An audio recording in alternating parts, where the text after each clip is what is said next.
clear and cold tonight with the lows in the upper 20s. I'm Dennis Riggs. And I'm Betsy Bruce. A vandal got on a bulldozer and drove it right over the Metrolink construction downtown. We'll have a live report. A presidential candidate's sister comes here for a rally for Katherine Dunham. And it wasn't just the Irish marching in Chicago's St. Patrick's Day parade. Join the 2 News team next. In the heartland of America, this is KTVI, Channel 2, St. Louis. Live, the 2 News Team Weekend. In the early morning hours, someone climbed aboard this bulldozer and wreaked a lot of havoc for the light rail project. Good evening. Construction officials are both baffled and miffed after vandals tear up the Metrolink site. This is the second time this sort of thing has happened at the 15th and Spruce area. The 2 News team's Paul Shankman is there and joins us live with details. Paul? Well, Dennis and Betsy, this is just part of the damage done by a vandal or vandals early this morning when someone got in a bulldozer and started dozing everything in sight. It began about 6 this morning and only took a few minutes. Someone jumped the fence, started a bulldozer, and knocked down the fence, tipped over a trailer, crushed a pickup truck, and shoved a backhoe into a hole. I don't think it's related to a union problem. I really don't know. It's happened twice, and it's on that same job. Apparently, somebody knows how to run equipment, wants to run some of ours. It's just very dangerous. We found that piece of equipment this morning running, and the way we found it up on its nose, it looked like somebody could have got hurt badly with it. About a month ago, this same site was vandalized by someone who crushed a worker's pickup truck. The company doesn't know if this incident is related, but they doubt either one was done by a Metrolink worker. Well, despite all that destruction, work is scheduled to resume tomorrow. The only thing they'll have to do is bring in another backhoe, and this should not delay progress on the Metrolink project, we're told. Dennis and Betsy, back to you. Well, Paul, does the company have any plans to change its security procedures? Well, they really wish they knew what they could do. There was a locked fence here, of course. The person who broke in didn't have a key to it. They just bulldozed it down after jumping it. Other than that, they're not sure there's much they can do, although one thing they're talking about is possibly offering a reward for information about who did this. Sounds like a good idea. Thank you. Well, a motorcyclist leads cops in a high-speed chase, and tonight St. Louis police are trying to find out why. When officers tried to stop 26-year-old Robert Harris for a traffic violation, he took off. He led them through South St. Louis at speeds up to 70 miles an hour. At Osage and South Broadway, he lost control of the bike and hit a fire hydrant. Police say during the pursuit, Harris threw away a gun. They are still looking for it. St. Louis City Police are searching for answers in the murder of a young man overnight. 24-year-old Maurice Garrett was found shot to death in an automobile parked in the 4600 block of St. Ferdinand. The body was discovered just after midnight. Police have no motive and no suspect. A suspicious fire damaged a 4-family flat at University and 23rd Street early this morning. 60 firefighters were called in to fight the blaze. The cause of the fire is under investigation. Deposed Haitian President Aristide is scheduled to visit famous dancer Katherine Dunham tomorrow. He will sit by her bedside where Dunham is in the 44th day of her hunger strike. The 2 News team's Walter Richards reports support for Dunham is growing. Call the military people who are oppressing the Haitian and tell them to get out of the country. Okay. Speakers cry out for justice for Haitian refugees. The rally in East St. Louis is yet another sign of support for them and dancer Katherine Dunham's hunger strike. Some presidential candidates are joining the call. Paul Tsongas sent his twin sister to speak. To not have human rights be the basis of foreign policy for the United States is really an appalling statement about George Bush. Although weak and tired, Ms. Dunham is preparing for tomorrow's visit from deposed Haitian President Jean-Bertrand Aristide. He has urged her to end her fast. She has not eaten solid food for 44 days. I must say that the 43rd and 44th days, I have not felt as strong as usual. I simply don't feel like getting up and going to that rally outside. I'll have to see it from in here. Dunham's daughter tells me she is worried about her mother, but will not interfere. I asked her at the beginning, but now, no, I don't ask her anymore. She has to go all the way. in what she believes in, and I support her. As Ms. Dunham awaits the arrival of President Aristide, Aristide himself is anticipating Haitian lawmakers to vote on an agreement that would restore him to power. That won't be right away, says an aide to Aristide. There are some conditions. To delegate some of his power for a time to the Prime Minister, and that's the main thing. And Ms. Dunham maintains Aristide still has reason to fear for his life. Because as far as I'm concerned, he cannot go back without military accompanying him. She'll have her chance to tell Aristide when he visits tomorrow. Walter Richards, the 2 News team in East St. Louis. The Reverend Jesse Jackson and movie director Jonathan Demme are also expected to visit Ms. Dunham tomorrow. Well, up in Chicago today, they had some special additions to the annual St. Patrick's Day Parade. The 3 Democratic presidential hopefuls showed up to march in the Southside Chicago Irish Parade. It was another chance for them to meet and greet folks before Tuesday's crucial Illinois primary.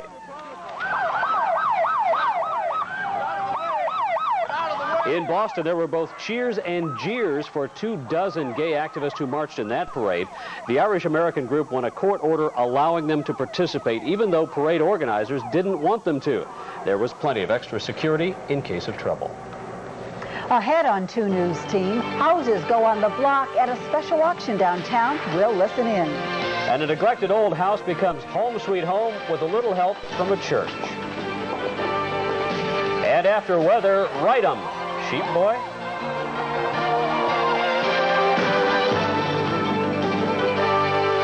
Peace to this house and to all who enter here. A new effort to fight the problem of the homeless. A St. Louis church joins the battle. Resurrection Lutheran is trying to help homeless families get back on their feet. Church members gathered together today to dedicate Resurrection House. It's a home in the 4500 block of Fair in North St. Louis. It formerly belonged to a congregation member who wanted it put to good use. So church workers refurbished the building and made it into 2 separate apartments. The hope is to give homeless families a place to stay until they can make it on their own. We look at it as a problem that we can do something about, and as opposed to just sitting back thinking about it, our congregation came together and renovated this house. And right now we have one family that's already lived downstairs that's passed through the halfway stage, and now she's moving to her own apartment, so it is working. Another family is expected to move into Resurrection House later this week. Thousands of dollars worth of area homes were sold today, many at below market price.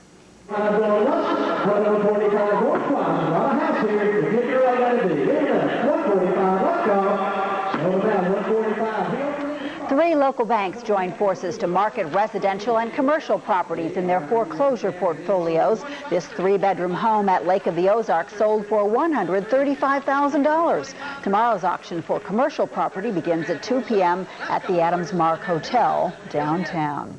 Sounds as if there were some bargains there if you knew what you were looking for. None that I could afford anyway, but Joe says if you like today, you're going to love tomorrow, right? Oh, tomorrow's going to be much, much better. Lots of sunshine, warmer weather. It'll be a chilly start, though, and I'll be back with some of those details and some rain moving in during the week. That when 2 News returns.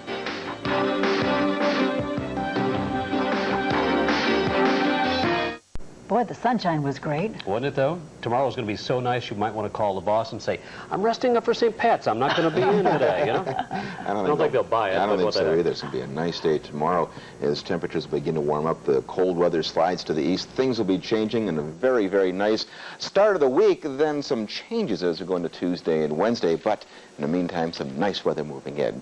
Right now, with partly cloudy skies officially at Lambert Airport, temperature of 43 degrees, our humidity 39%, very dry out there with a dew point of 20 degrees. North winds at 6 miles an hour, the pressure 30.26 and steady. Today's high temperature, the current of 43, the morning low 30. Normals will be 53 and 32. Record high 80 degrees in 1945. As we take a look around the 2-state area, we are seeing a wide variety in temperatures. First of all, the warmest weather over the western and southwestern part of the state. 53 degrees now in Joplin, 48 degrees in Kansas City. Temperatures cool off quite a bit as we go into Illinois. 34 degrees up in Chicago and Rockford, 38 degrees in Moline as the cold air remains to our east, but that'll be moving away from us over the next couple of days. The reason for that, we'll take a look around around the nation. The jet stream continues to be moving in from the north, bringing this cold Canadian high-pressure system just to our north right now. That'll be sliding southeastward into the southeastern part of the nation. As that happens, southeasterly and southerly winds will return, bringing us some warmer weather. But off to the west, we are seeing this next weather system moving in over the central Rockies now, bringing some showers to California, Washington, and Oregon. That will slowly be moving eastward, and also this next front in Canada will be sliding southward. They'll be crossing our area probably late on Tuesday. The clouds over the last 8 hours or so showing generally fair skies. A batch of clouds that stayed with us for a good part of the day, now moving southeastward. They will continue to drift southeastward away from us, giving us clear skies for the rest of the night and also some cooler weather and some clouds with this next weather system to the west that will slowly be moving in our direction. In our area, though, we are seeing generally fair skies from St. Louis north and westward. A few clouds remain to our southeast. Again, they'll be moving away from us, and with the clear skies tonight, temperatures will be dropping very quickly after sunset. But by tomorrow, that high will be all the way to the southeast, giving us some warmer weather. But Gulf moisture will begin to move into the southwestern part of Texas during the day tomorrow. This next front will be approaching us. That'll be coming through on Tuesday. Lows tonight, though, around 30 here in St. Louis, in the 20s across a good part of Illinois, 30s for most of Missouri. Our forecast for tonight looks this way: clearing skies tonight with light and variable winds. Our low temperature 30 degrees. For tomorrow, look for plenty of sunshine. The winds begin to kick up out of the south at 15 to 25 miles an hour. The high 62 degrees. Then for the next 5 days, tomorrow looks good. Showers and storms move in on Tuesday. The high 57 degrees, then turning colder with the next front. Wednesday, mostly cloudy, 45. Then Thursday, 46 with partly cloudy skies, back up to near 50 by Friday. So a warm start, but then some rain and turning colder for the week. Some wet St. Patty's Day parades? It looks like it could be. It won't be raining all the time, just hit and miss. Okay. Thanks, Joe. All right. Well, this next story is not a lot of bull, and that's good news for these little cowpokes.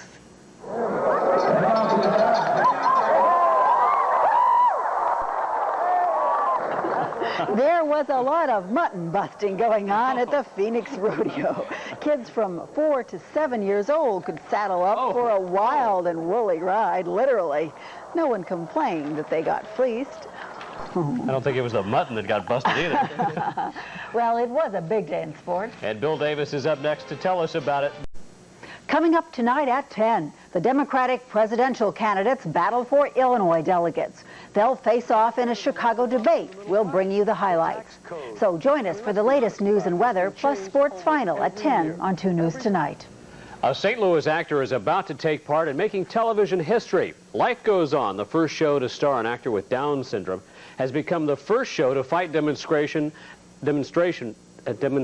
discrimination, and recruit actors with HIV. Former St. Louisan Michael Kearns, who is gay and HIV positive, will play a patient in an AIDS hospice. Every right to be here, Jess. Talk to us. Well, hello. I'm Jesse McKenna, and I'm HIV positive. If every gay actor came out tomorrow, the industry would be forced to deal with this issue. They couldn't fire them all. The television industry would shut down. That episode runs next on 2. Michael Kearns is scheduled to return to St. Louis with his one-man show, Intimacies, May 1st. That's our news. We'll see you at 10. Take care.